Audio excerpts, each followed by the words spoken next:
Olá pessoal, Guilherme Takassi aqui com vocês. Eu sou médico, trabalho nessa frente bem voltada para a construção de saúde. E no episódio de hoje do nosso podcast, nós vamos discutir o tema obesidade e todos os tratamentos mais conhecidos relacionados a esse tema. Então, nós vamos passar tanto pelos tratamentos ali de mudança de hábito, que nós vamos discutir cada um deles ao longo do passo a passo aqui para você entender o que é a obesidade, e até mesmo os tipos de tratamento medicamentoso e a consequência, né, de tratamento final ali, que seria a cirurgia bariátrica, quais as técnicas, quais os objetivos e as indicações.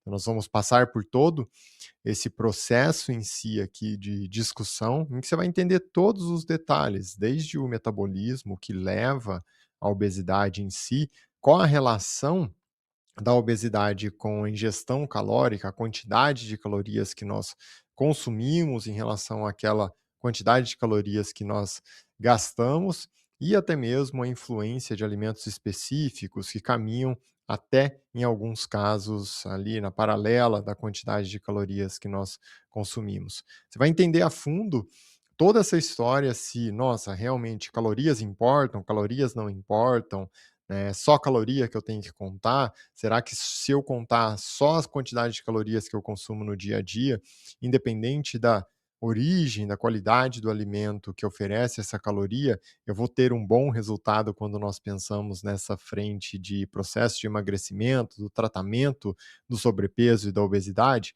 Então você vai ter resposta, você vai conseguir resposta para todas essas perguntas a partir de uma discussão muito clara, pautada no que nós temos de conhecimento fisiológico e fisiopatológico, que, né, se relaciona e se conecta diretamente com a obesidade, e depois os estudos mais atuais relacionados aos tratamentos em si, em que eu vou citar até mesmo os tratamentos ali do momento, né, os mais frequentes, que se conectam com as canetas emagrecedoras, os análogos de GLP-1, os análogos do GIP, dos tratamentos medicamentosos que já existiam antes mesmo das canetas emagrecedoras. Então, você vai perceber toda essa linha de raciocínio, até mesmo porque muitos desses tratamentos foram surgindo ao longo do tempo e como, inclusive, a própria cirurgia bariátrica chegou, né, como uma opção, como uma via de tratamento da obesidade para casos específicos que eu vou,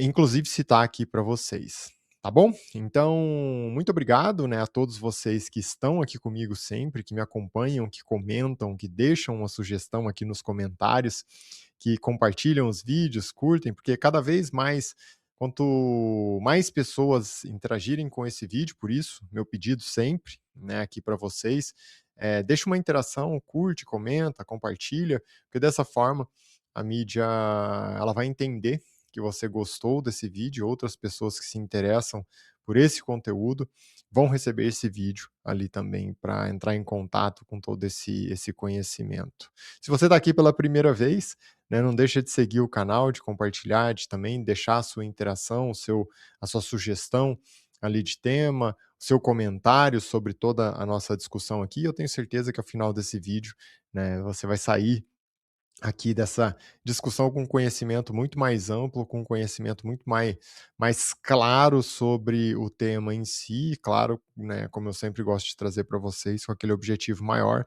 de dar uma possibilidade de conduta ali que vai melhorar a sua saúde, que vai melhorar a sua qualidade de vida, porque esse é o meu maior objetivo, pegar esse conhecimento médico que se apresenta de forma complexa, então em estudo, em livro, e simplificar isso para vocês, apresentar isso de uma forma simples para tornar a saúde acessível ao maior número de pessoas possível. E é claro, eu sempre começo agradecendo, porque cada vez mais isso se torna possível aqui no canal, pela ajuda de vocês, pela interação, pelo compartilhamento, pela curtida. É algo, né, aparentemente simples aí para vocês, é o meu único pedido, mas que faz uma diferença enorme aqui em todo o nosso trabalho.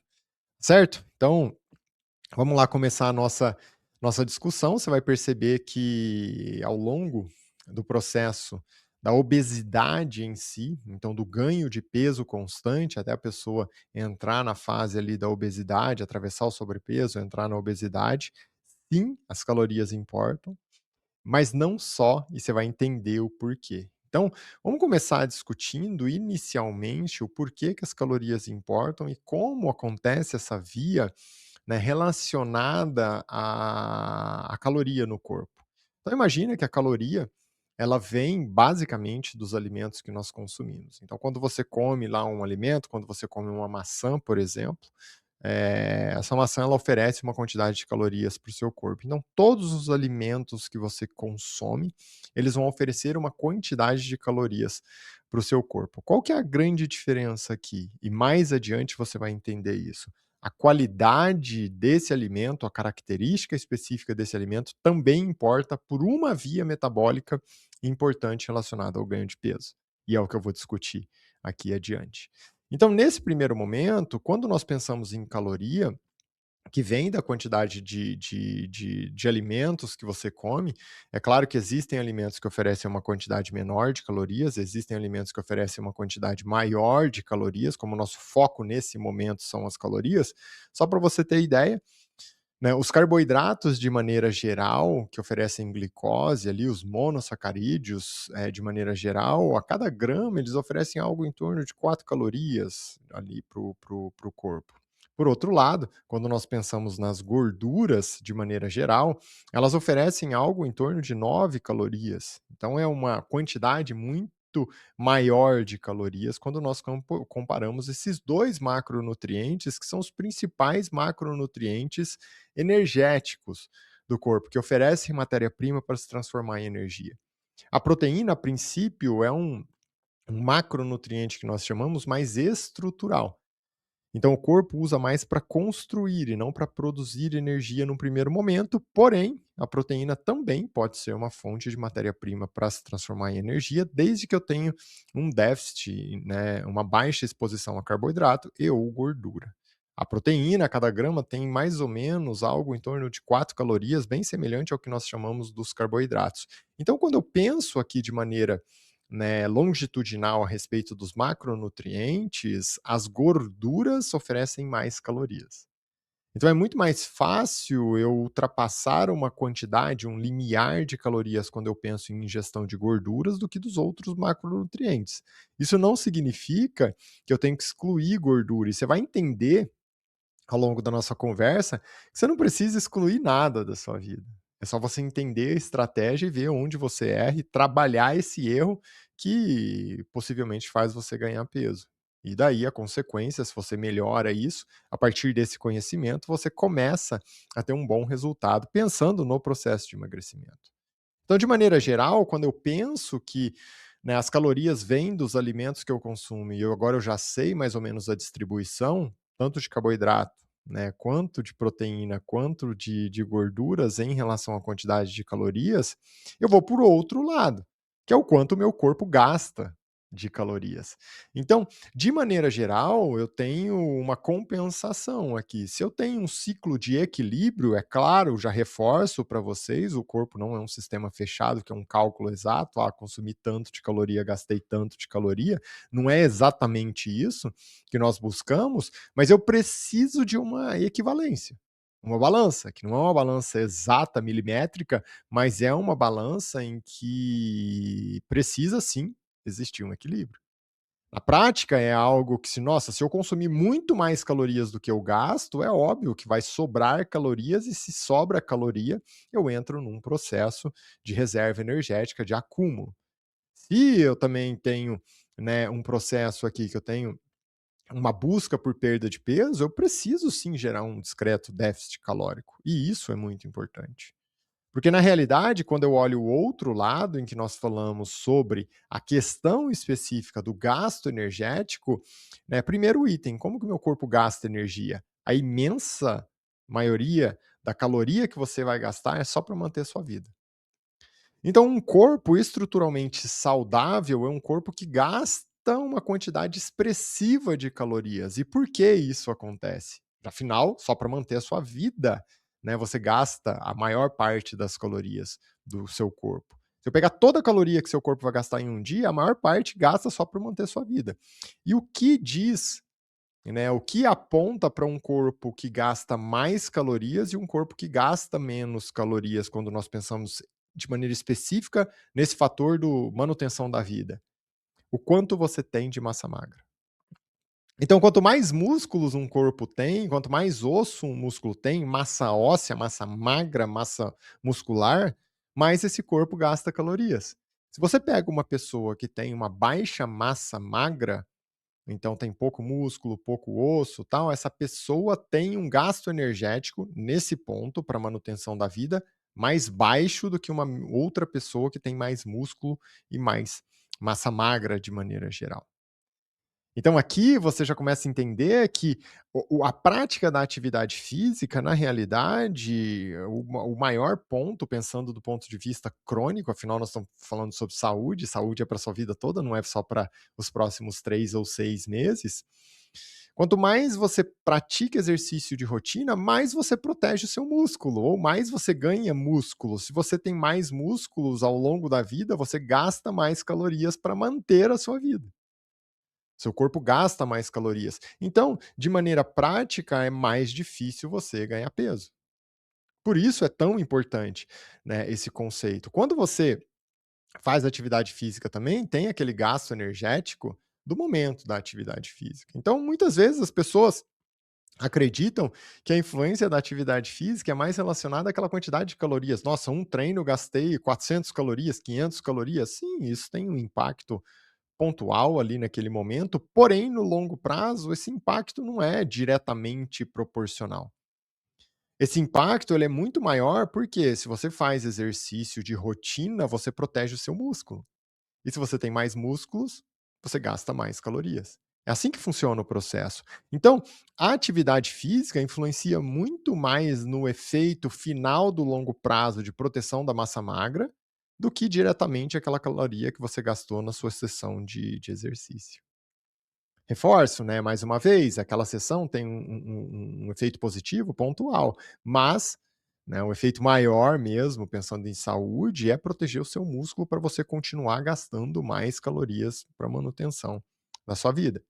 Então, quando nós pensamos nesse equilíbrio, nós sabemos aqui que você tem uma proteção da sua massa magra e você tem um corpo saudável que produz uma grande quantidade de energia, porque você tem muito, né, músculo, você tem bastante massa magra. Vai ser muito difícil você gerar um desequilíbrio aqui, você comer mais calorias do que o seu corpo gasta. Isso é um processo natural e tem vários fatores metabólicos que influenciam, porque se você tem a prática de exercício na rotina, se você tem uma boa quantidade de massa magra, o seu centro da fome, a sua capacidade metabólica, a sua saciedade, tudo isso está regulado.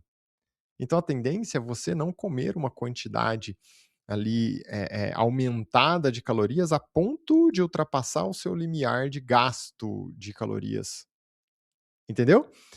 É um processo natural. Porém, quando você começa a desregular esse processo, então pode sim acontecer numa pessoa ali que tem menos massa magra, tal, a chance de você consumir mais calorias a ponto de ultrapassar o limiar de calorias que o seu corpo gasta é muito alta.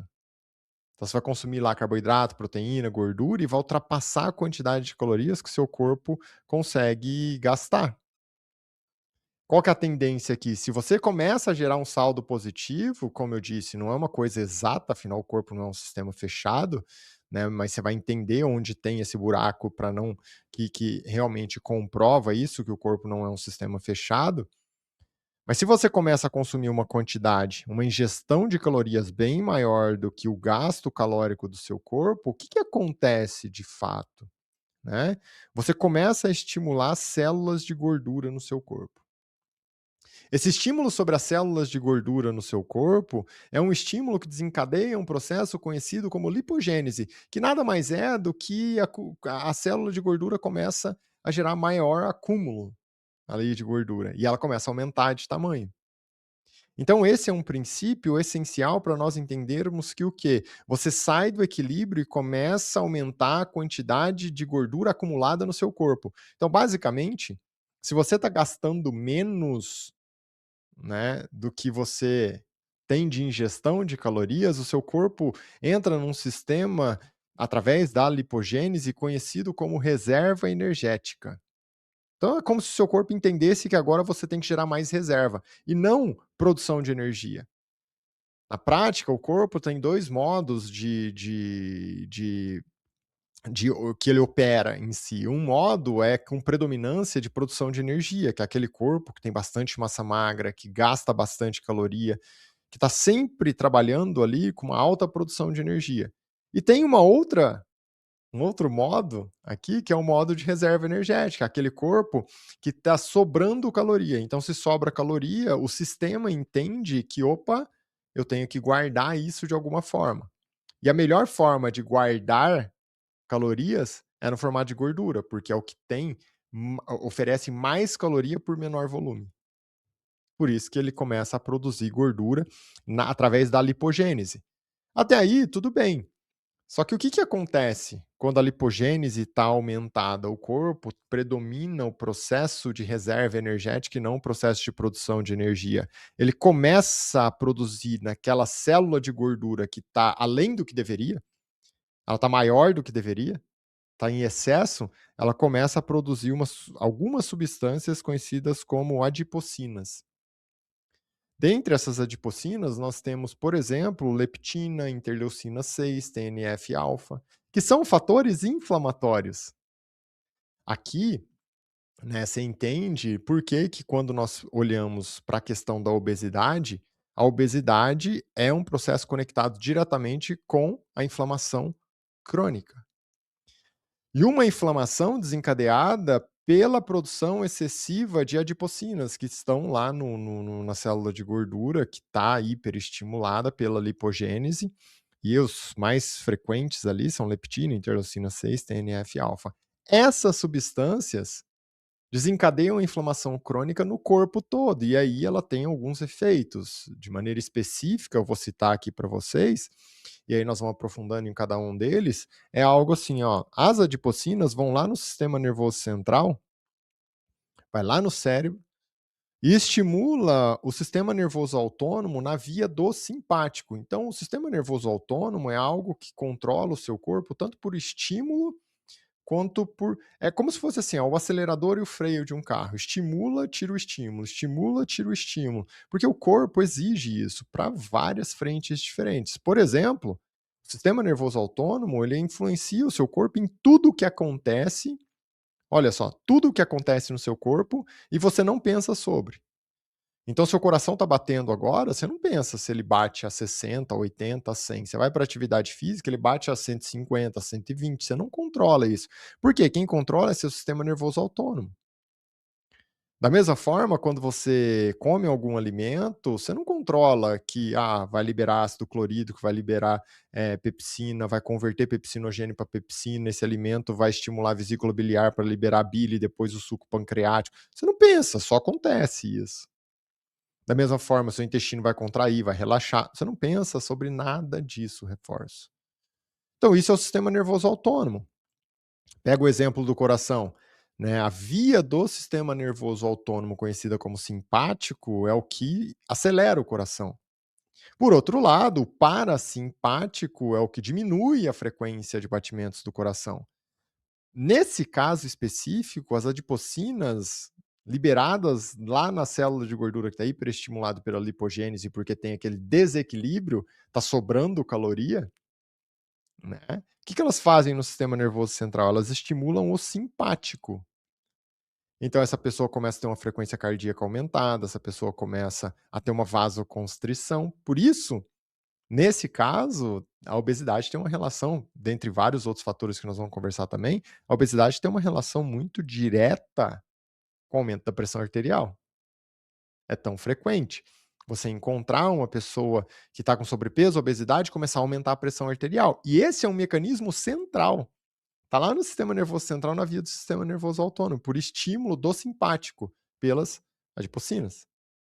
Um outro fator também, ela vai lá nos rins, as adipocinas, e estimulam lá nos rins a reabsorção de água. Começa a reter mais água.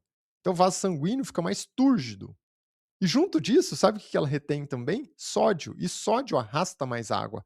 Se eu tenho mais água no vaso sanguíneo e mais sódio, o sódio vai atrair mais água para dentro desse vaso sanguíneo, é um outro fator conectado diretamente com o quê? Aumento da pressão arterial. Então, o aumento da pressão arterial no sobrepeso e obesidade é tão frequente por conta desse fator. Que se eu penso em reverter pressão arterial, eu tenho que pensar sobre o processo de emagrecimento. É possível? Quando acontece por essa causa e está um processo inicial, sim, é possível.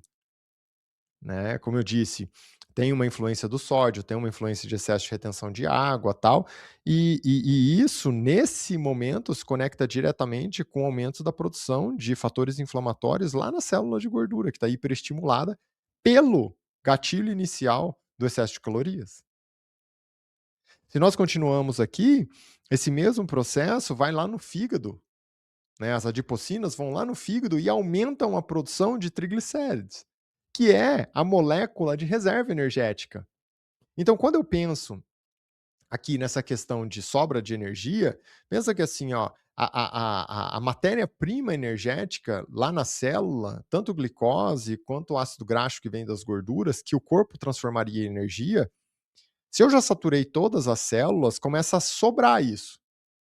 E se está na cadeia metabólica lá na célula, sobra algo que nós chamamos de acetil-CoA. Esse acetil-CoA, que não vai se transformar em energia porque as células já estão saturadas, ele deriva por uma via, né, que nós chamamos a partir do ciclo de Krebs, em que esse acetil-CoA vai converter para ácido graxo.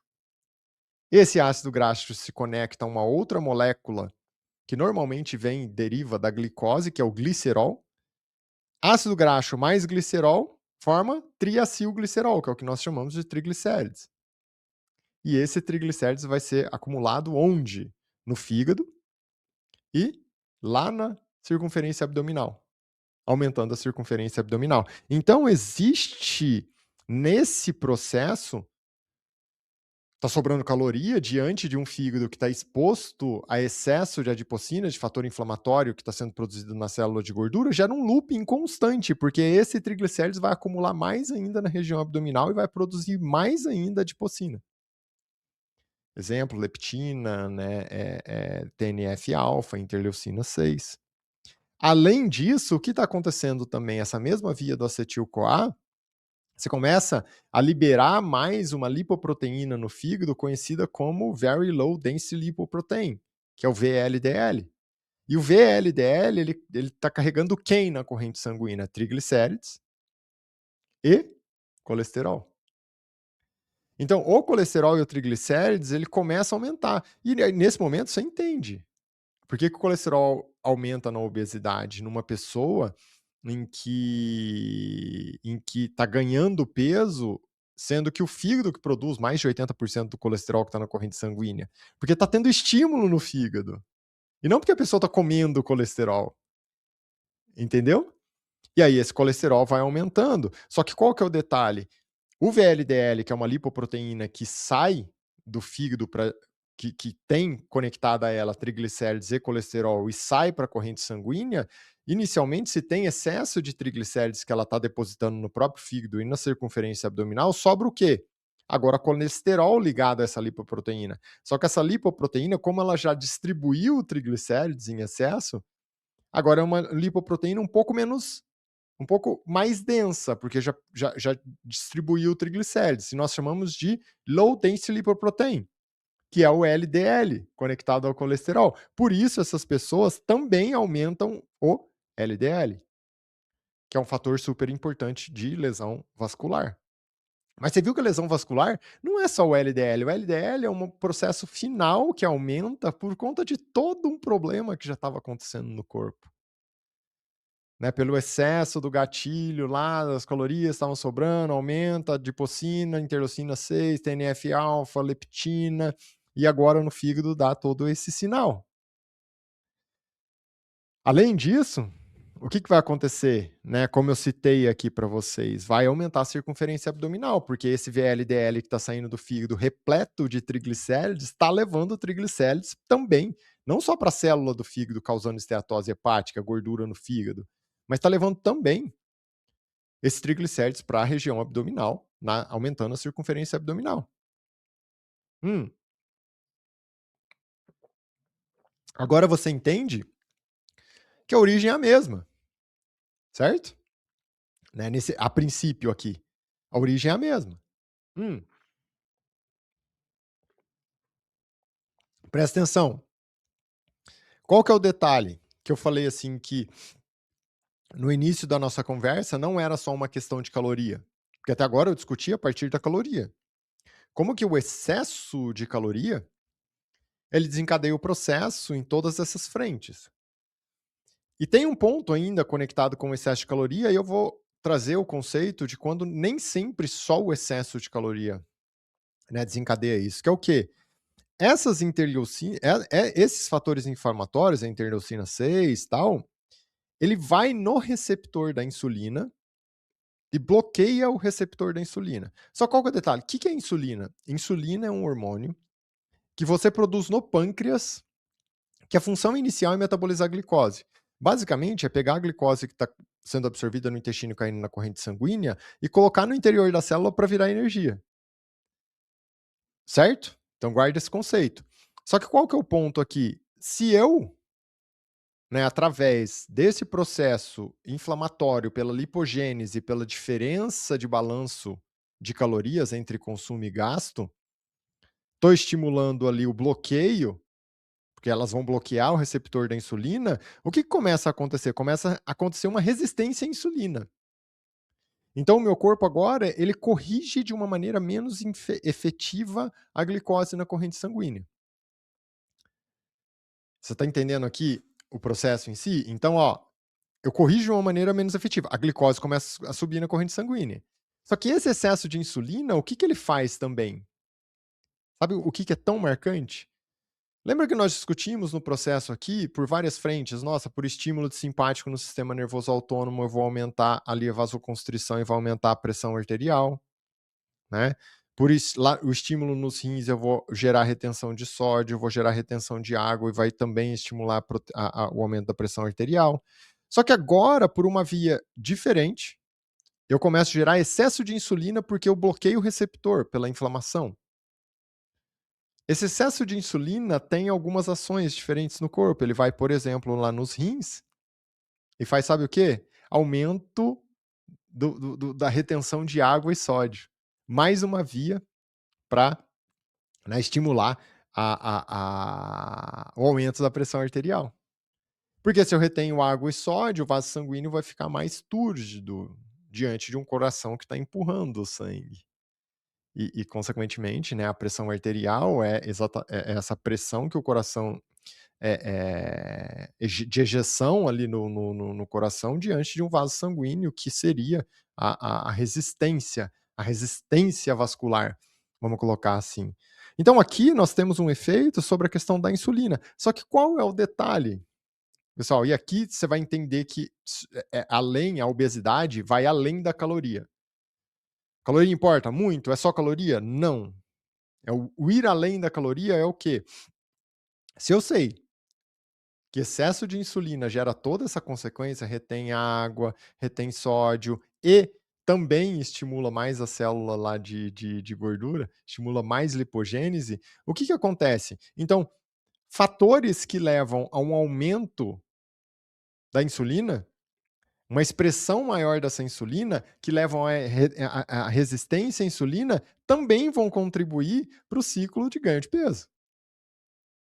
Então pensa que assim, ó, o seu corpo ele tem um processo muito claro que é o seguinte, aqui é uma outra via, né? Nós discutimos a questão da obesidade, através da via do desequilíbrio, né, da quantidade de calorias que você consome em relação ao que você gasta, pela lipogênese, e a partir disso, pela produção dos marcadores inflamatórios das adipocinas. Agora, pensa que o seguinte, uma pessoa que consome excesso de glicose, ela gera excesso de insulina. Se eu tenho excesso de insulina, é a via oposta agora.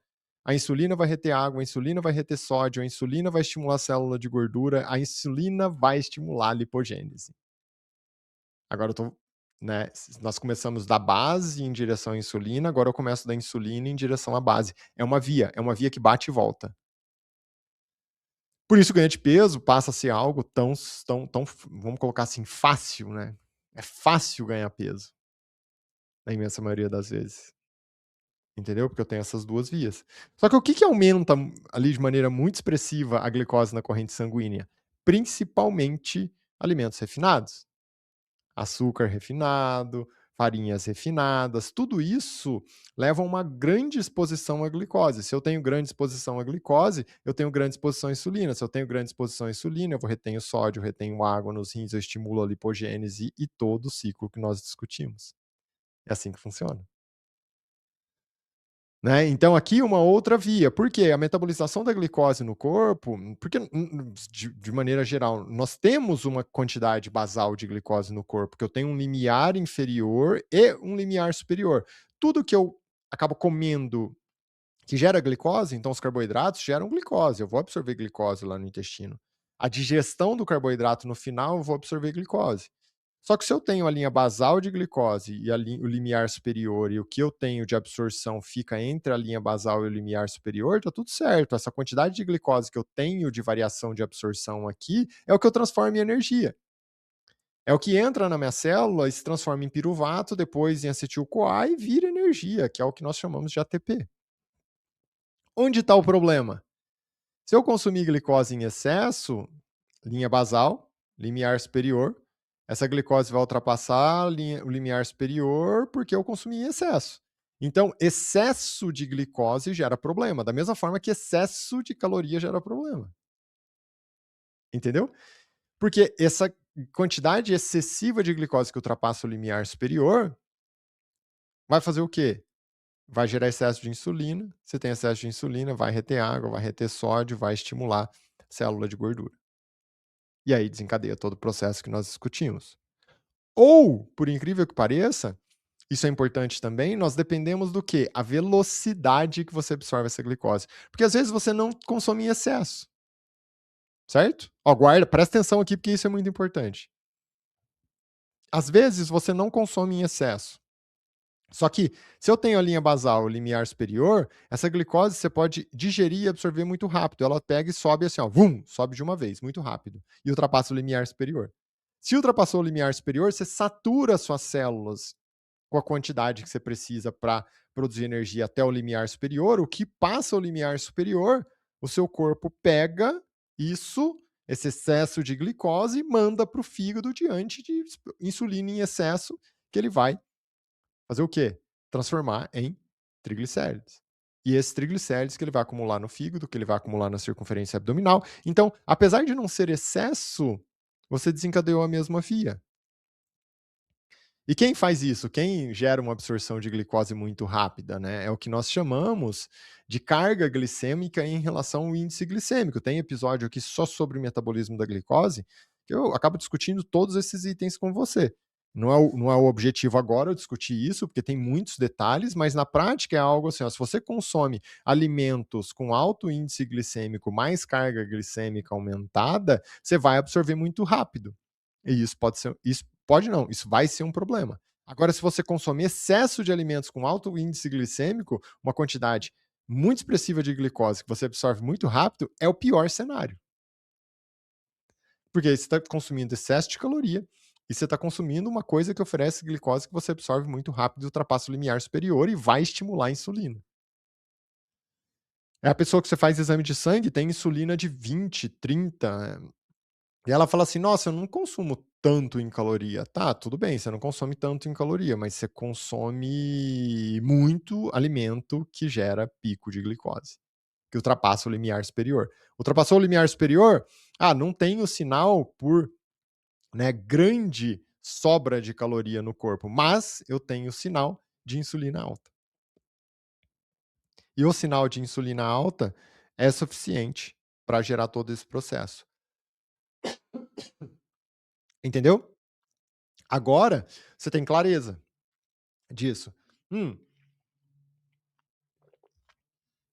de maneira geral, o que acontece, pessoal, durante o processo de obesidade, como é uma coisa crônica, às vezes de anos e anos e anos, o que acontece aqui é que, com frequência, a pessoa está trabalhando todas essas frentes, estimula todas essas frentes, e ela acaba pagando um preço bem expressivo, porque ela gera excesso de caloria em relação ao que ela. Então, ela consome muito mais do que ela gasta, tá? E quando nós olhamos na qualidade do alimento, é um alimento que é cheio de refinado, então açúcar, farinhas refinadas, farinha de trigo, e aí gera pico de insulina também por conta do excesso de glicose que foi absorvido muito rápido. Então ela trabalha nas duas vias. Aí é tudo que nós não queremos, né? E claro, essas vias é um looping muito negativo, porque quanto mais a pessoa se expõe a isso, mais ela sente vontade de comer por esse excesso de insulina, que é até mesmo uma ação em sistema nervoso central, tá? Que dá prazer, a pessoa começa a associar muito comida a prazer, até a característica de consumo dos alimentos, que é algo que fala muito, né, no diagnóstico, até mesmo numa fase mais avançada do ganho de peso, quando a pessoa tem indicação de cirurgia bariátrica, o tipo de técnica, que é o que nós vamos discutir hoje também. Quando você entende todo esse passo a passo, daí a questão da síndrome metabólica, a famosa síndrome metabólica, fica mais fácil de você entender. Não fica só um processo em que você decora os fatores e vê se preenche. Não, é algo muito maior. A síndrome metabólica, sim, são 3 de 5 critérios, mas quem são os 5 critérios? Olha só, o primeiro, circunferência abdominal aumentada. Quanto? Tem 2 protocolos mundiais, tá, pessoal? Mas um deles fala assim, ó, para homem maior que 102 centímetros, para mulher maior que 88 centímetros. Tem outro que fala para homem, né, maior que 94 centímetros, para mulher maior que 80 centímetros. Mas circunferência abdominal é um dos fatores. Por quê? Porque você vai acumular o triacilglicerol lá na região abdominal e no fígado. Por isso que aumenta a circunferência abdominal. Segundo critério, né, triglicérides aumentado. Triglicérides na dosagem sanguínea, por quê? Porque você está produzindo mais no fígado, ou pelo estímulo das adipocinas, ou pelo estímulo da insulina, ou pelos dois. Um triglicérides maior que 150 miligramas por decilitro. Então é um outro critério. Lembra, na síndrome metabólica, 3 de 5 você precisa. E aqui eu estou citando os critérios porque agora você entende cada um deles, de onde vem esse critério, né? O porquê que esse critério é um critério importante. E é muito maior a chance de você colocar em prática um conhecimento se você sabe o porquê. Se eu simplesmente chegasse aqui e falasse assim, ó, síndrome metabólica é importante emagrecer. A chance de você colocar isso em prática é muito baixa. Você não engaja, porque você não sabe o que você está fazendo. Entendeu? HDL. Um HDL menor que 40 para homem, menor que 50 para mulher. Então, se eu estou aumentando o LDL, você já entendeu? Se eu estou aumentando o VLDL, você já entendeu? O HDL cai. E o HDL é um fator de proteção quando nós pensamos na distribuição dos lipídios no corpo, principalmente o colesterol em si. Pressão arterial aumentada, maior que 130 por 85 milímetros de mercúrio. Por que que aumenta a pressão arterial? Várias fontes, né? Então, tanto o sistema nervoso central por estímulo do sistema nervoso autônomo, que predomina, gera predominância do simpático, ativação lá nos rins da retenção de sódio e água, a própria insulina gerando retenção de sódio e água também, não só as adipocinas, então isso é muito claro. E o quinto fator, o aumento da glicose na corrente sanguínea, uma glicose de jejum maior que 100.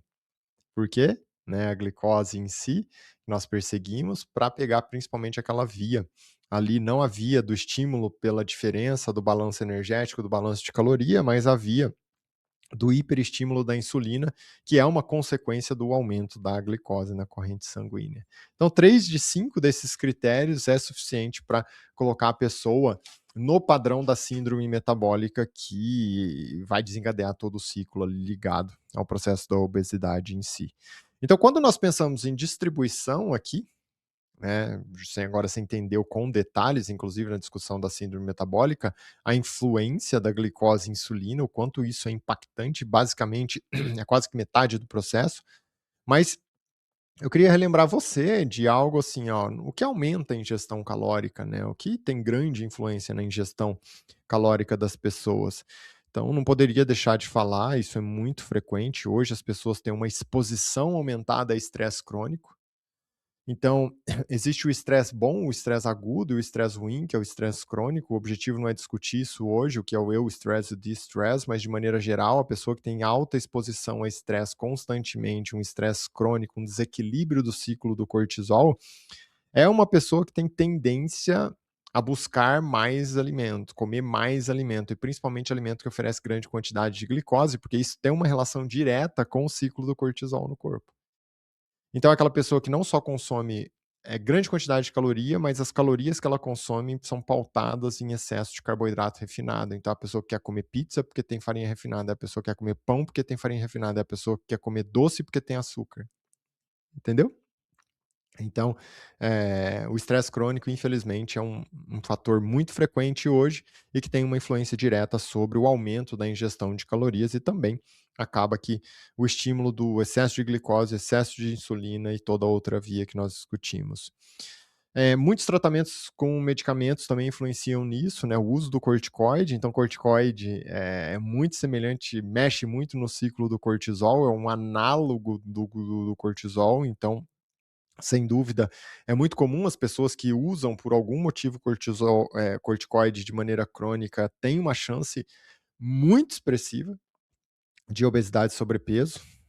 As questões que envolvem saúde mental, ansiedade, buscar na comida um fator de alívio, a própria depressão, a tristeza profunda em que a pessoa vai buscar na comida também algum alívio, pode acontecer. Isso influencia muito. O uso de medicamentos como os inibidores da recaptação de serotonina também aumentam a vontade, a busca por comida e, infelizmente, muitas vezes são usados para tratar a depressão, por exemplo. Antipsicóticos, de maneira geral, também trabalham nessa via, e não poderia deixar de falar aqui com vocês o próprio aumento do consumo de alimentos refinados, que nesse caso as pessoas acabam consumindo em excesso de calorias, quanto, né, em excesso de exposição à farinha refinada, à farinha de trigo, a açúcar, e isso mexe naquele ciclo todo de desequilíbrio do pico de glicose, gerando pico de insulina com grande desequilíbrio em relação ao estímulo das células de gordura e toda aquela via das adipocinas, como você já sabe que nós discutimos aqui anteriormente. Quando eu olho pelo outro lado, né, porque aqui nós falamos sobre o que pode aumentar a ingestão de calorias, nós temos que entender fatores comuns no dia a dia que se relacionam com queda do gasto calórico, né?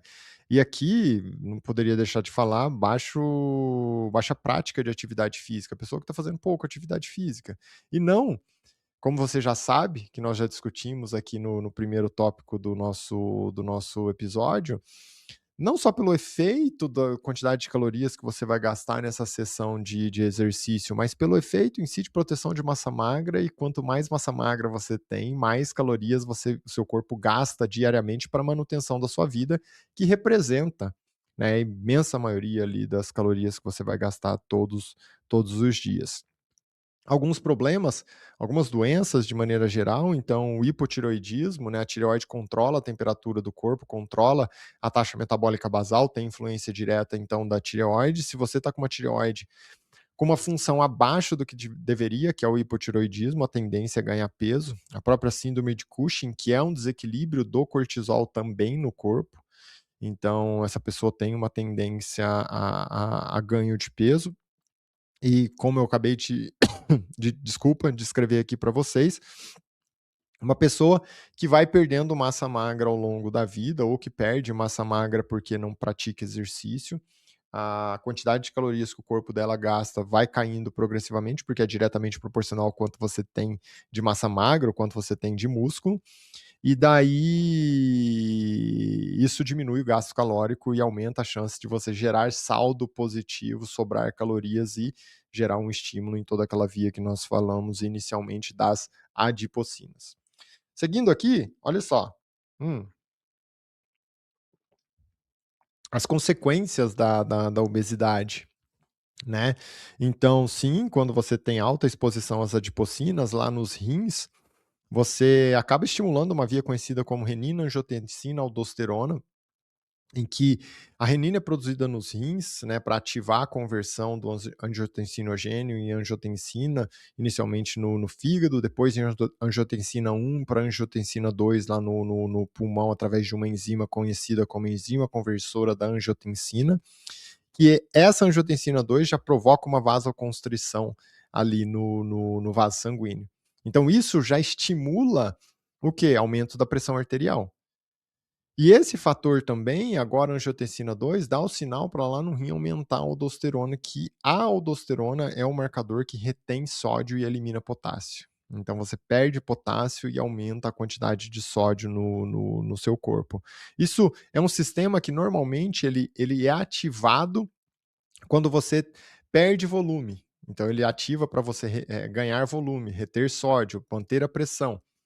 Só que quando você tem alta exposição às adipocinas, interleucina 6, TNF-alfa, leptina, tudo isso, o que acontece é que você ativa esse sistema todo e daí isso, né, repercute com aumento anormal da pressão arterial, então hipertensão.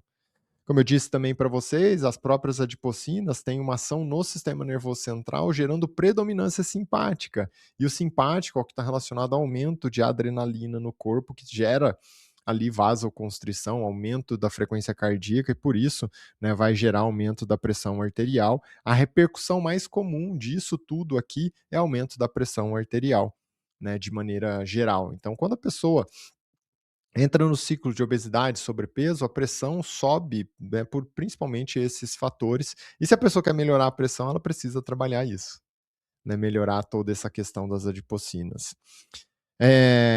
E claro, né, além disso, relacionado à pressão arterial ainda, outra via, excesso de glicose, que vem de alimentos refinados como açúcar e farinha branca, gera excesso de insulina para metabolizar essa glicose. E a insulina tem um efeito também nos rins de retenção de água, de retenção de sódio, que repercute com o aumento da pressão arterial. Então você viu aqui que muitas vezes não está associado ao quanto de sódio a pessoa consome.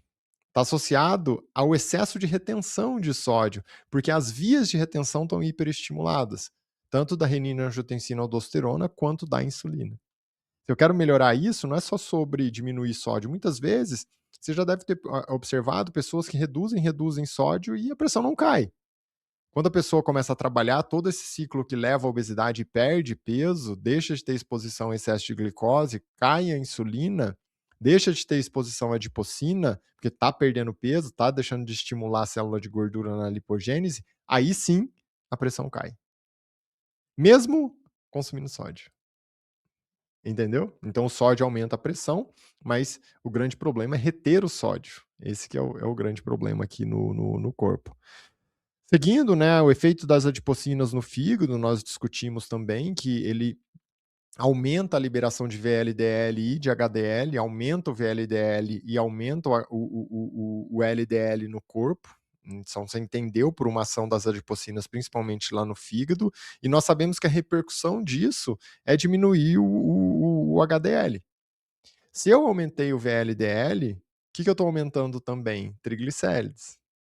Entendeu? Então, o grande problema é que, assim, ó, se eu tenho um desequilíbrio nesses marcadores de transporte do colesterol, que são as lipoproteínas, então VLDL, LDL, HDL, e esse desequilíbrio está sendo às custas de aumento de VLDL, aumento de LDL, queda de HDL, que aumenta a chance de formação de placa nos vasos sanguíneos, afinal, é como se fosse o HDL é o que tira a chance de sedimentar lá no vaso sanguíneo e formar placa de colesterol, enquanto o LDL aumenta a chance de sedimentação na placa em si. Só que qual que é a base? Né? Quem que realmente desequilibra tudo isso? Excesso de glicose, excesso de insulina, excesso de adipocina. Entendeu? Então, não aqui aquele olhar simples de falar assim, só o colesterol desequilibrou tudo. Não, o colesterol é uma consequência final de tudo isso que nós discutimos. Entendeu? E o colesterol é uma molécula, sim, que pode parar lá no vaso sanguíneo? Pode, mas existe uma analogia aqui só para você entender melhor. Imagine que o vaso sanguíneo é uma piscina em que a água é o colesterol. Essa água vai infiltrar se eu não tenho nenhum azulejo quebrado? Não, não vai infiltrar. né. Agora se eu quebro esse azulejo, quem quebra esse azulejo?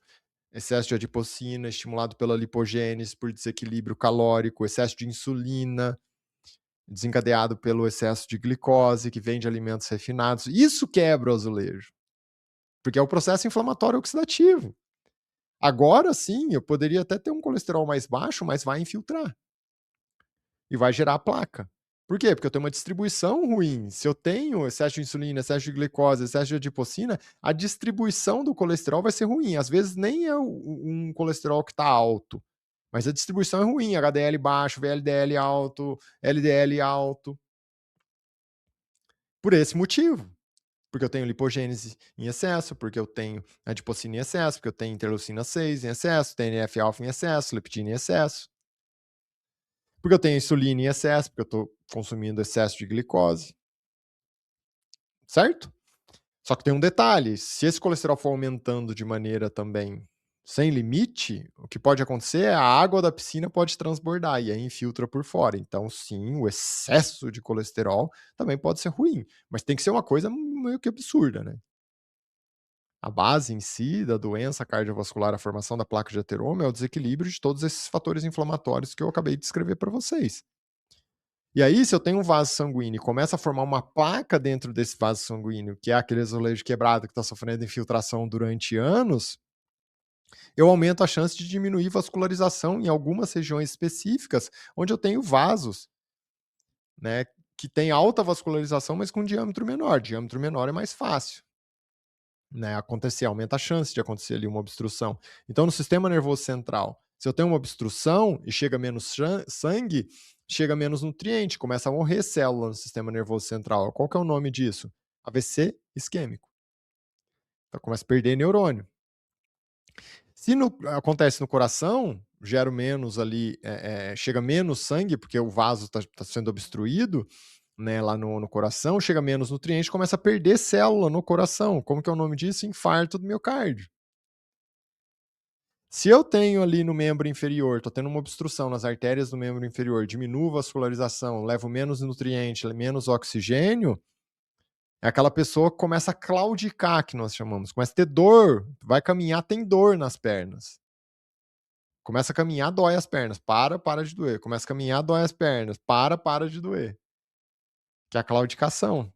E isso por quê? Porque leva menos oxigênio, menos nutrientes, porque está obstruindo o vaso sanguíneo. Entendeu? É a doença arterial crônica que nós chamamos. Nós também sabemos aqui, e agora você entende, né, que todo esse processo depende, reforço, não é só desequilíbrio de caloria, é muitas vezes excesso de exposição à glicose, principalmente glicose em pico, porque você gera um desequilíbrio na insulina. E esse desequilíbrio na glicose manifesta no corpo com os sintomas, para você ter bem claro com você no dia a dia, assim, que são os P's, né? Os P's do desequilíbrio da glicose. Então, poliúria, a pessoa vai muito no banheiro fazer xixi. Polidipsia, fica sentindo muita sede, porque tem que eliminar a glicose. E aí toma bastante água para tentar eliminar através da urina. E polifagia. Por que dá polifagia? Chega uma hora que está tão desequilibrado que para você tirar essa glicose da corrente sanguínea e colocar no interior da célula para virar energia, você precisa de uma boa sensibilidade à insulina. Só que a pessoa está tão ruim em relação à sensibilidade à insulina, está tão resistente à insulina que fica cheio de glicose na corrente sanguínea, mas não entra na célula. É como se a célula estivesse morrendo de fome num lugar cheio de comida. E aí, o que o corpo tenta fazer?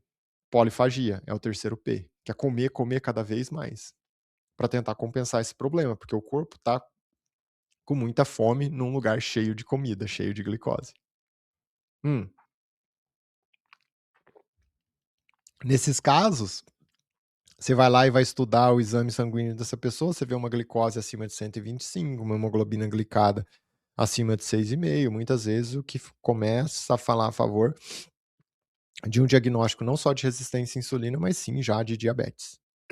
Então é assim que acontece a história natural. Agora você está vendo que o diabetes não surge do nada, né? É uma doença que muitas vezes foi construída ao longo de muito tempo.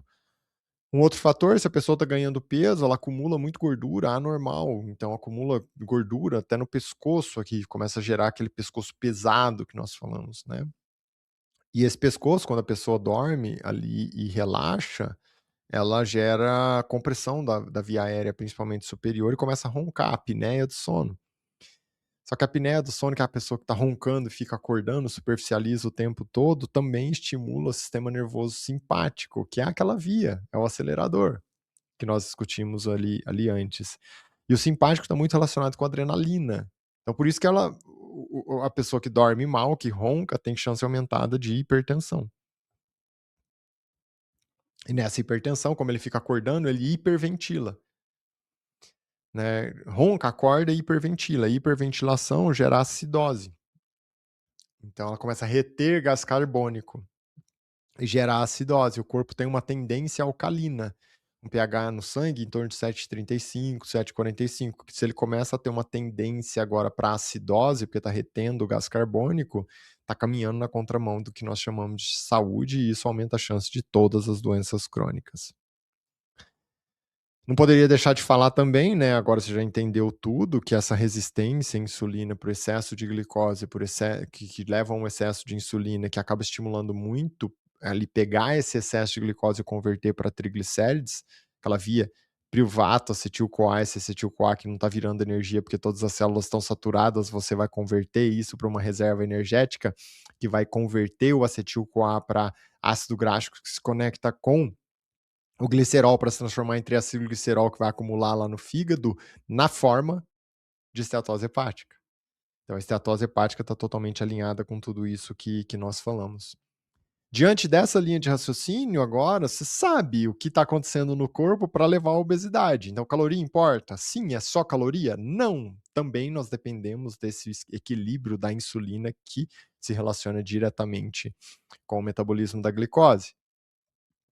Quando nós pensamos nos tratamentos em si, existem tratamentos que já foram muito utilizados no passado, ainda se utiliza hoje, mas cada vez menos por uma questão específica. E você vai entender. Então, a tendência, por exemplo, existe um medicamento conhecido como Orlistat, que inibe a digestão das gorduras, então diminui a absorção das gorduras. Como a gordura, lembra, o macronutriente que por grama oferece mais calorias, ele vai mexer principalmente na via das calorias. Então, quando eu tenho. Antes era assim, né? Hoje não se usa muito, mas antes eu pensava assim, ó, o raciocínio era assim, tá? Se essa pessoa, né, provavelmente o que gera via aqui de estímulo para a obesidade é por desbalanço calórico, aí ela se pensava no tratamento com o Orlistat. Por outro lado, tem medicamento que olha assim, ó, a pessoa que é o comedor de açúcar, doce, farinha, alimentos refinados, essa pessoa que está gerando desequilíbrio na glicose e, por consequência, na insulina, eu tenho que pensar em alguma coisa que vai diminuir essa vontade, essa busca constante ali por glicose. Aí existiam os tratamentos associados a medicamentos, como a comida por impulso, né, principalmente doce, farinha, com medicamentos como o topiramato. Ou até mesmo a bupropiona que a pessoa usava ali quando fica buscando muito comida por recompensa, as mesmas comidas extremamente palatáveis que oferecem muito glicose, aumento da insulina, então suspeito de uma obesidade por essa via. Só que são medicamentos que têm muito efeito colateral, né, aumenta risco de vários problemas ali de doenças em si, então era uma questão que você colocava na balança e na maioria das vezes não valia a pena essa exposição a esse risco. E hoje, né, é claro que diante de tudo que nós discutimos, o objetivo maior sempre é hábito de vida, então mudança de hábito é o que mais vai gerar impacto positivo, mas às vezes a pessoa tem uma questão muito específica, como as que eu citei aqui, né? Tem uma ansiedade, uma depressão, uma busca de recompensa na comida, tal. E isso é muito difícil, né? Você chegar para a pessoa e falar assim, não, você tem que comer menos. É muito complexo se eu ter um olhar tão simples, né, para algo tão grande. Então, diante disso, nós temos que sim, sabe, conseguir ponderar todos esses fatores, né, pessoal. É óbvio, se eu tento mudar hábito dentro do possível, mas eu também tenho que ter compaixão pela outra pessoa. ela tem tanta dificuldade, não é uma coisa assim que, ah, não, é falta de força de vontade, muitas vezes, né. Então, se essa pessoa está pagando o preço da obesidade, tá com pressão alta, com vários problemas, que são reflexo da obesidade, tá com uma qualidade de vida muito ruim, você acha de fato que é só falta de força de vontade?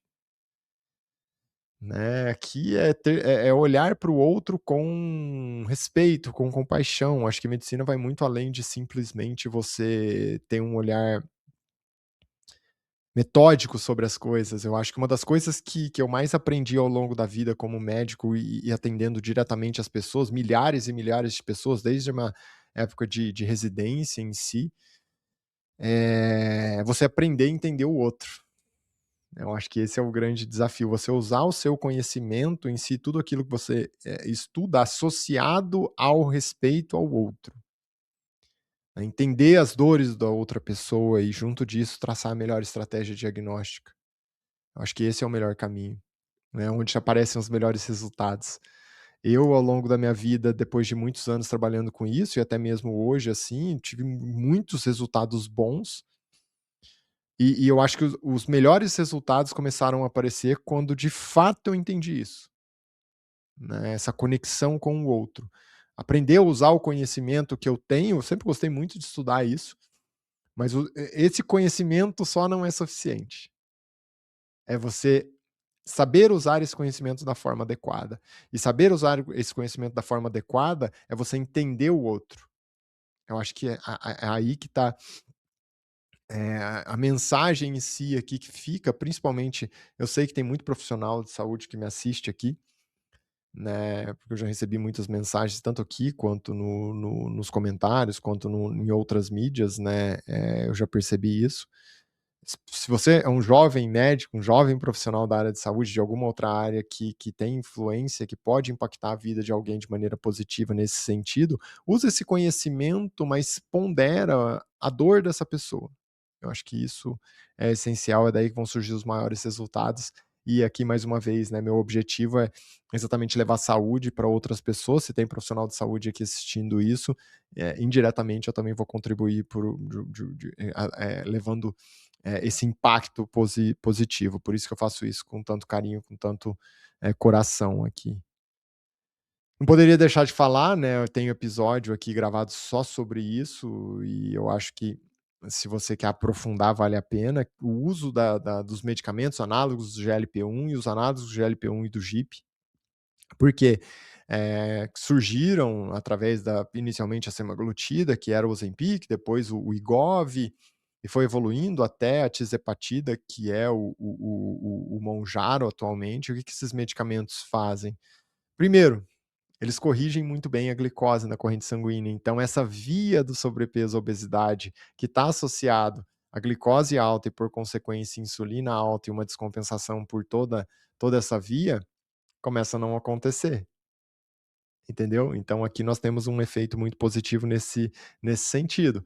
Um outro efeito dos análogos do GLP-1, o que eles fazem? Eles também geram uma saciedade maior, porque diminui a velocidade de esvaziamento do estômago. A pessoa come, tem uma saciedade maior. Então sente que parece que o estômago está cheio mais tempo. A tendência é comer menos. Ela come menos em volume. Se come menos em volume, mexe naquela via que nós discutimos da quantidade de caloria, que é uma via super importante. Um terceiro item que acontece aqui, ela vai no sistema nervoso central, no centro da fome, e diminui a fome. Então a pessoa sente menos vontade de buscar comida, de querer comer. E é algo que também agora é importante, o quarto item, que existe uma quebra do ciclo da pessoa buscar na comida recompensa. Lembra que tinham medicamentos antes que olhavam muito para isso, da pessoa ficar buscando na comida, quer comer doce, quer comer farinha como recompensa, né? Hoje a semaglutida, a tirzepatida mexe muito nisso, porque a pessoa começa a quebrar essa associação entre eu mereço comer esse daqui porque tive um dia difícil. Por isso esses medicamentos têm uma efetividade muito expressiva e a tendência hoje, né, com baixíssimo efeito colateral, a tendência hoje é cada vez menos se usar topiramate, se usar bupropiona. Na prática, quase nunca vai se usar esses medicamentos quando você tem, hoje, chance de uso desses outros análogos do GLP-1, tá bom? Porque o efeito colateral é muito menor, a chance de efeito colateral é muito menor e a efetividade é muito maior. Então, tudo se fala a favor quando você tem uma indicação precisa. Diante disso, todas as pessoas que são refratárias a esse tipo de tratamento, todos esses tipos de tratamento e continuam ganhando peso, daí sim nós pensamos, né, na última possibilidade. Então nós passamos por mudança de hábito, trabalhamos toda a questão de mudança de hábito, padrão alimentar, padrão de atividade física, entramos nos tratamentos medicamentosos quando a pessoa não tem uma resposta efetiva. Falamos sobre todos os tipos de tratamento medicamentoso, tanto aqueles que predominam via de estímulo pela caloria, desequilíbrio calórico, quanto pela via de excesso de insulina.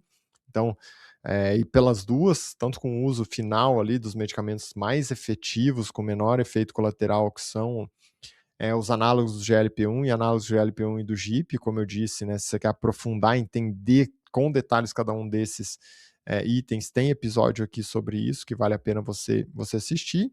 E quem é refratário a tudo isso? Aí sim, nós discutimos as canetas emagrecedoras, né? A indicação principal das canetas emagrecedoras são aqueles casos de obesidade refratária, em que a pessoa tem um IMC ali maior que 35 somado a comorbidades, então síndrome metabólica de maneira geral, hipertensão, todos esses itens, diabetes, tal, ou IMC acima de 40, independente de comorbidades associadas. Quando nós pensamos em cirurgia bariátrica, né, não é toda cirurgia que é igual, então existem algumas técnicas diferentes. Basicamente, nós dividimos a cirurgia bariátrica em dois grandes grupos de técnicas: as técnicas que geram ali restrição e as técnicas que geram malabsorção. Isso daqui é importante até mesmo para a indicação da técnica para cada pessoa, porque assim, ó, uma técnica que gera restrição é aquela técnica que funciona bem para o comedor de volume, a pessoa que come grande quantidade de comida. Já por outro lado, as técnicas que envolvem malabsorção são as técnicas que têm uma relação muito próxima com as pessoas que a indicação em si, né, é uma relação muito próxima com as pessoas que não comem tanto em volume, mas comem muito em caloria, comem alimentos muito calóricos. E aí, né, também existe uma associação das técnicas para as pessoas que comem muito em volume e alimentos muito calóricos, que são as técnicas mistas. Na prática, hoje, a técnica mais usada é uma técnica mista, conhecida como o bypass gástrico em Y de Roux. Então, o que seria isso? O bypass gástrico gera uma restrição, porque diminui o tamanho do estômago, e o Y de Roux gera uma malabsorção, porque diminui ali o contato do alimento com parte do intestino delgado, então vai absorver menos. De maneira geral, se eu penso assim, quais seriam ali os benefícios de cada técnica a partir dessa indicação e os problemas que cada uma dessas técnicas aqui elas podem trazer. Então, existe uma técnica que ela é muito focada na restrição em si, né, que seria exclusivamente o comedor de volume, que é o sleeve gástrico. Então a pessoa conseguiria comer um volume muito menor de comida e por isso ela perderia peso. Se come menos volume, come menos calorias. Então esse seria o raciocínio dessa técnica. Não é muito usada mais, porque de maneira geral, né, não era tão efetiva, porque às vezes se faz para um comedor de volume, daí ele não consegue comer mais em volume porque é restritiva, só que agora ele come um volume menor, né, de coisas muito calóricas, entendeu? Então, comia muito volume de comida, agora ele não consegue comer volume, passou a comer só leite condensado, entendeu? Por exemplo, né? Então é muito complexo, às vezes isso acabava gerando esse tipo de repercussão e a pessoa voltava a ganhar peso num próximo momento pela mudança ali de hábito em relação à comida. Já por outro lado, né, a técnica do bypass gástrico com Y de Roux, o que que acontece, assim, você quer diminuir o volume do estômago para a pessoa não conseguir comer volume, então seria esse bypass aqui do estômago, é uma técnica mista, em que você pega o estômago e diminui o tamanho do estômago por uma técnica cirúrgica. Então o estômago passa a ter algo em torno de 30 a 50 ml de volume, a pessoa vai comer um volume muito menor, né, uma quantidade de comida muito menor, por isso ela é restritiva. Só que também você pega e gera uma anastomose que nós falamos, né, você desvia o intestino, você pega o jejum e conecta lá em cima, nessa porção do estômago, desviando ali boa parte desviando todo o duodeno e uma parte do intestino delgado. E isso é malabsortivo. Então, inicialmente, essa pessoa come menos em volume e absorve menos. Então, o déficit calórico que ela vai gerar é muito grande e óbvio, né? Ela não vai ter alta exposição à glicose. Se não tem alta exposição à glicose, não vai ter alta exposição à insulina. Você mexe nas duas principais vias da obesidade em si. Porém, aqui você acaba pagando um preço muito alto, né? Que é o quê? A malabsorção, esse grande desvio ali no intestino, gera uma baixa absorção de vários nutrientes, principalmente ferro, vitamina B12 e cálcio. Então é muito frequente essas pessoas precisarem de suplementação crônica desses nutrientes, senão ela vai ter anemia, pode desenvolver anemia por déficit de ferro e déficit de B12, que é a anemia megaloblástica, e daí derivar para vários problemas. Então você precisa ter um segmento muito de perto para esses itens e muitas vezes você precisa de uma correção intravenosa. Por quê? Porque a pessoa desviou a parte do intestino que absorvia esses nutrientes, então não adianta ficar tomando cápsula também. Com algumas exceções, né, você ainda consegue uma absorção numa dose mais alta, ou então você muda a via, oferece uma vitamina B12 é absorvível por via sublingual, mas de maneira geral, essas pessoas acabam precisando muito de uma suplementação ali que vai pela via intravenosa. O lado positivo, né, disso, a pessoa tem grande perda de peso, porque come menos em volume, tem pela técnica restritiva e tem também uma malabsorção.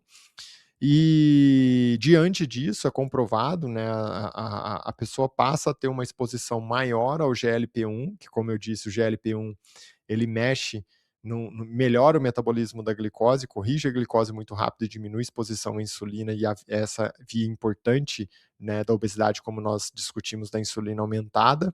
Ela gera uma saciedade maior porque diminui o esvaziamento gástrico numa pessoa que já está comendo menos em volume e também mexe no sistema nervoso central, trazendo uma sensação ali maior, né, de saciedade, a pessoa não fica sentindo fome e ela começa a quebrar aquela conexão da comida como recompensa. E claro, como eu tenho ali, eu acabo mexendo no estômago, eu diminuo a grelina, que seria o marcador, o hormônio principal da fome em si, por liberação do estômago, que foi desviado através do sleeve ali na técnica em si. Né? Então, a redução da bolsa gástrica para algo em torno de 30 a 50 ml mexe muito nisso e a pessoa tem outra via para não sentir fome. Então, você viu que toda essa discussão para nós, você percebeu como acontece as vias da obesidade, né? Você respondeu aquelas questões de, nossa, é só caloria, não é só caloria? Será que é só insulina, é só glicose, é só a qualidade do alimento? Você viu que tudo isso tem influência. E a partir do momento que você entendeu todas essas frentes, nós discutimos também os tipos de tratamento, né? Tanto mudança de hábito, que nós falamos durante toda a nossa conversa, como os próprios tipos de tratamento medicamentoso que existem, as indicações de cada um deles, e quando a pessoa é refratária e precisa, né, do tratamento em si através da cirurgia bariátrica, e daí as técnicas que existem para cada caso específico, né, o efeito positivo e o efeito negativo de cada uma delas, e até mesmo em relação aos medicamentos. Tá certo? Então, fica aqui, meu muito obrigado, você entendeu todo o processo ligado à obesidade em si, não esquece de interagir, deixar aqui sua curtida, comentário, o que você achou desse vídeo, suas dúvidas, sugestão de temas para os próximos tempos também, que é super importante, né, eu faço tudo isso daqui para vocês mesmo. E é claro, né, nosso objetivo maior em relação a todo o processo aqui de pegar esse conhecimento que se apresenta de maneira complexa, transformar em algo simples, um conhecimento prático para vocês usarem no dia a dia e ganharem muito em relação à construção de saúde, tá certo? Então, muito obrigado mais uma vez e não esquece que a sua primeira riqueza é a sua saúde. Até a próxima.